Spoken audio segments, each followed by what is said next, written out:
Well, there's a man who knows what he thinks, the chef and campaigner, Jamie Oliver. And I just happen to have the Health Secretary, Jeremy Hunt, with me. Welcome, Mr. Hunt. Good morning, Andrew. Now, let's move to the junior doctors' strike. There is a central sort of poisonous misrepresentation, which I think has made this a particularly bitter dispute, which is your assertion that the 11,000 extra deaths at the weekend are connected with poor staffing by junior doctors in hospitals. That drives them absolutely insensate with anger, and it's not true.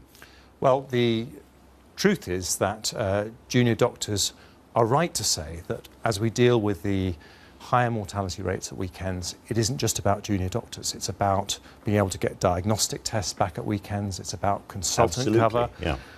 But if you look at, we've had, I think, now 8 studies in the last 5 years, and they all say that staffing levels at weekends are one of the issues that needs to be seriously... One of the issues, but not...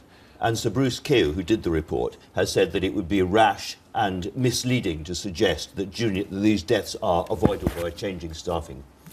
He actually said that it would be rash and misleading to say that you could avoid every single one of those deaths. But he is also very clear that staffing levels matter. And I think one of the unfortunate misunderstandings, junior doctors work incredibly hard. They are some of the hardest working people who do some of the most weekends and nights. And we need to support them to do their job better. I think when we deliver a 7-day NHS, and this in the end is about making the NHS the safest, the most high-quality system in the world. The first thing I had to deal with as Health Secretary was the tragedy of mid-staffs. And I've learned from that when you have these studies that say you've got these problems, you can't duck them. You have to deal with them. But, I mean, you have connected those excessive deaths to the whole question of rostering and junior doctors. And that is what people think is misleading, because it's a much more complicated situation than that. Many of those deaths are caused by the fact that people who go into hospital at the weekends are already iller and therefore much more likely to die. And Sir Bruce Keogh and many others have said you can't connect the number of deaths to rostering questions, and yet you have. Well, that's not true. If you look at those studies, let me just tell you, if you look at the studies, and we've had studies that came out by Fremantle last September. We had the study that came out by Professor Aylin just before Christmas. They all say, the Royal Colleges say, that you have got to look at staffing levels. We have 3 times less medical cover at weekends. Now, we're never going to have the same levels because there are going to be lots of things, and I think this is another misunderstanding, I mean, lots of things that we don't do at weekends, hip operations, knee operations and so on. But for urgent and emergency care, if I give you one example, which actually relates to senior doctor presence, the clinical standards, and this is all about making sure we meet the clinical standards. They say that if you're admitted to hospital, you should be seen by a senior doctor within 14 hours.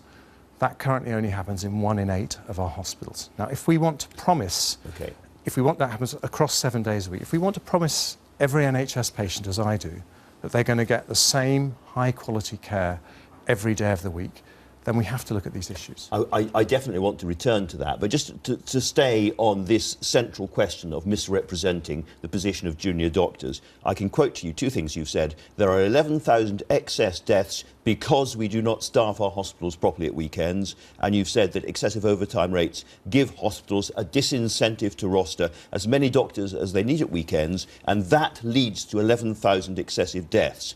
Against Sir Bruce Keogh, who did the research, who says it is not possible to ascertain the extent to which of these 11,000 deaths may be preventable. To assume they are avoidable would be rash and misleading. So when the editor of the BMJ accuses you of misrepresenting that report, she was right. She was wrong. And if you look at what Bruce Keogh said there, he didn't say that what I said was wrong.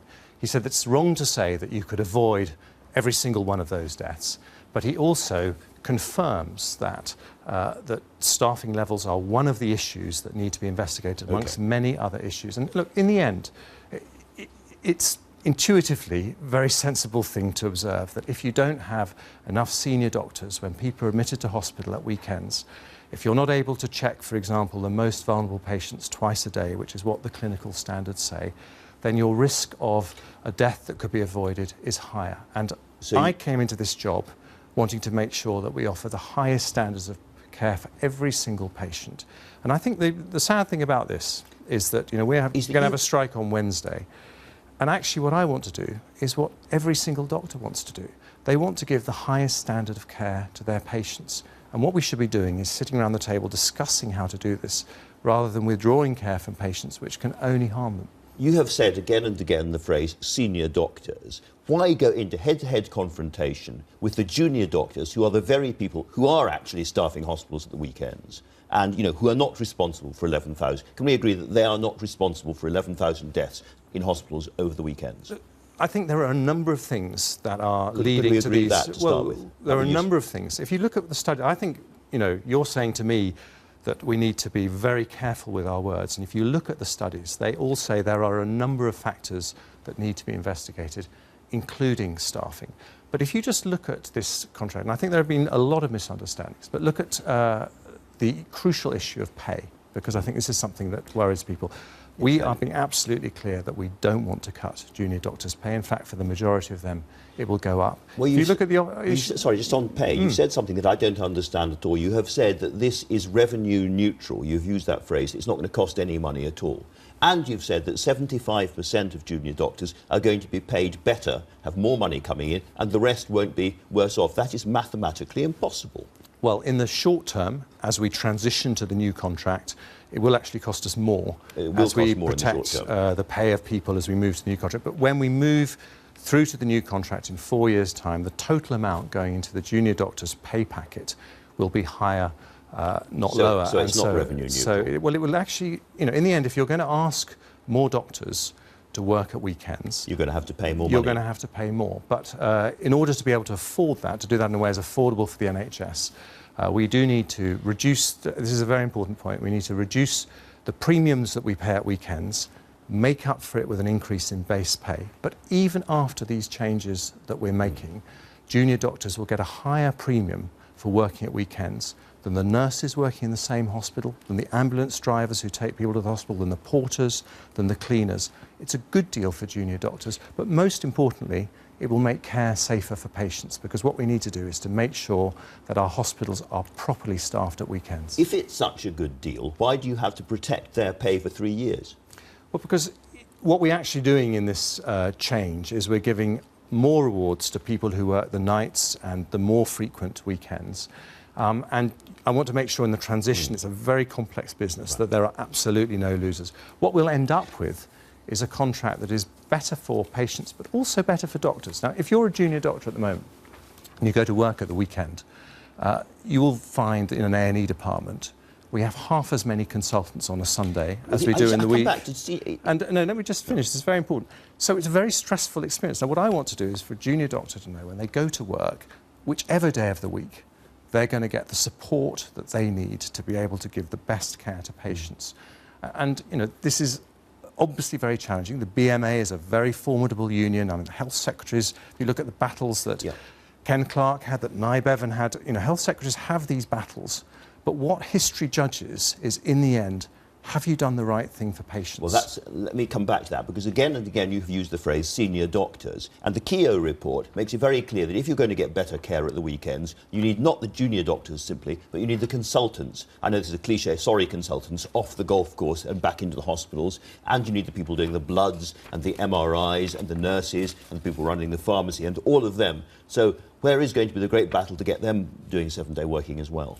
Well, they are absolutely a vital part of it, and we're having negotiations with the BMA on those. They have been a bit more constructive, and those negotiations are ongoing, so I hope we'll do that. But if you look at what Sir Bruce Keogh, what the Royal College is, what Sir David Dalton, who runs Salford Royal, which is one of the hospitals that has successfully introduced 7-day care, they say that you need senior decision makers.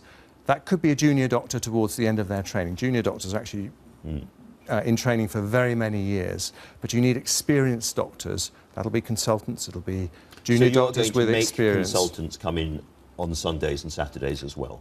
We have said that we will have to remove the opt-out that consultants, that junior doctors don't have, but consultants currently have, which means that they're able not to work at all at weekends. Okay. And, you know, the goal here is, this is, I think, important, because I feel what's happened with this junior doctors debate is that we've lost some of the big picture. This is actually a year of opportunity for the NHS. In the spending round last autumn, this government gave the NHS the 6th biggest increase in its budget ever. We've just had a really tough period. I will come to the aggregate. Okay, figures, I promise. my point is that we have an opportunity now to actually turn the NHS into the safest, highest quality healthcare organisation in the world, and that's what I'm absolutely determined to do. And yet, somehow, you have absolutely outraged junior doctors in all of this. Let me read you a few things they have said to us. We've been talking to some.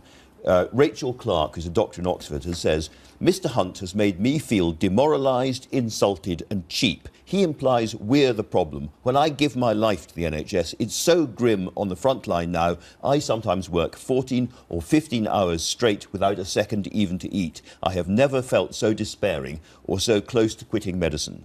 Andy King, a registrar from Oxford, with so many patients to see, I'm absolutely petrified. I'm too exhausted to look after them safely. If we are stretched even more thinly over 7 days, I'm certain patients are going to die. This is what they're saying. One final one, Jane Genyon from Hereford. The profession is at absolute breaking point. I see doctors in tears because they are so despairing about what the future holds. Jeremy Hunt has done this. He's driving away a whole generation of doctors. Those are the voices of doctors right now. That's what they feel. Yes, and it's incredibly disappointing that the totally irresponsible way that the BMA has behaved in refusing to sit down and talk about how we can improve patient care and spreading misinformation that those doctors, for example... They have been hoodwinked. That seems to be their personal experience of daily life, not what the BMA is telling them. Well, one thing I would agree with them and the BMA is that quite outside the contract, we need to do a number of things to improve the morale of junior doctors. And I think there's a lot we can do with respect to the training. But what I would say is, one of the reasons for that anger, and there is anger there, is because they were told by the BMA that their pay was going to be cut. It isn't. They were told that they were going to be asked to work longer hours. They aren't. We're actually bringing down the hours they work. And if you're told by your union that the health secretary wants to do these awful things, of course you feel devalued. Now, the way to restore morale in the profession is to sit around the table, discuss what is the right thing to do for doctors and for patients, and also to look at the bigger picture, which is record resources going into the NHS. As I say, the 6th biggest increase in funding in 1 year in the history of nearly 70 years of the NHS. More doctors and nurses than ever. A total commitment by the government to making the NHS the highest quality, safest healthcare anywhere in the world. And, there are always battles along the way, but I think what history will ask is, did the health secretary, did the government that's committed in its manifesto to 7-day services, did they do the right thing for patients to make care safer and better? And if they did, in the end, I think doctors too will say, well, there was a big argument over it, but it was the right thing for the NHS. Just on the 8 billion you mentioned, the King's Fund says that will not fund this 7-day thing. Most of it's already been spent. So you're going to need more money. Two things on that. One, are you really sure in your heart of hearts that your language on this has been adroit? Well, I think my language has been extremely careful because I've always wanted to make sure that people understand how hard junior doctors are working. What I can't control, as you know very well, we have a free press and often my words are distorted by the BMA, which is, one of the cleverest trade unions in the book, because they know that in any argument between doctors and politicians, the public are going to side with the doctors. But in the end, look at the big picture here. The NHS has come up... The big picture is, I'm sorry, is that they are still absolutely furious with you. 98% of these highly educated, hard-working people have voted to strike. And it can't be everybody else's fault but yours, surely. No, look, I take responsibility for everything that happens in the NHS. But, what I also have to take responsibility for is the care that we give to patients. That's the most important thing for any health secretary. And I think the big picture here is record resources going to the NHS, record numbers of doctors and nurses. I'm sorry, record numbers of doctors doing their 2 years basic training and then going off to find a job somewhere else, because 50% now leave to do something else, don't go into the NHS because they are so horrified and demoralised before they even start. Well, Andrew, I think it's really important that you don't make a snap judgment about what's happening to doctors in the heat of a very difficult industrial relations dispute. We have 11,000 more doctors than 5 years ago. This is a moment for the NHS to pull together.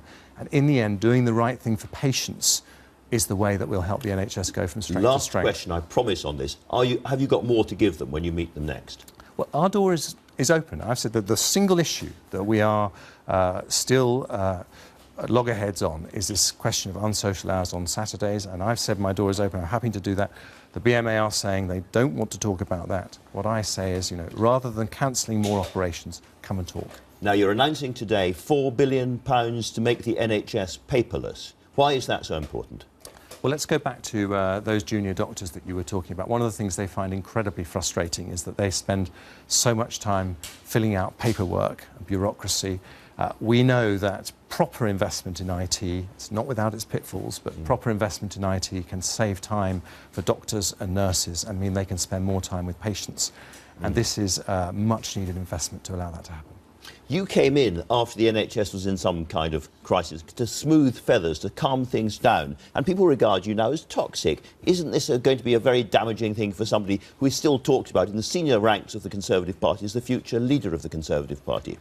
Look at the history of the NHS. The person who founded the NHS, Nye Bevan, was described 3 years after the end of the Second World War by the BMA as the medical Führer.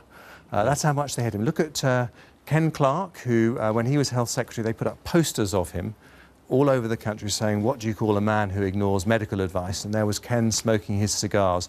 So this is nothing, This really. is part of what happens when you're Health Secretary. But, you know, in the end, when the dust settles, you've got to do the right thing for patients. Jeremy Hunt, thanks very much for talking to us this morning.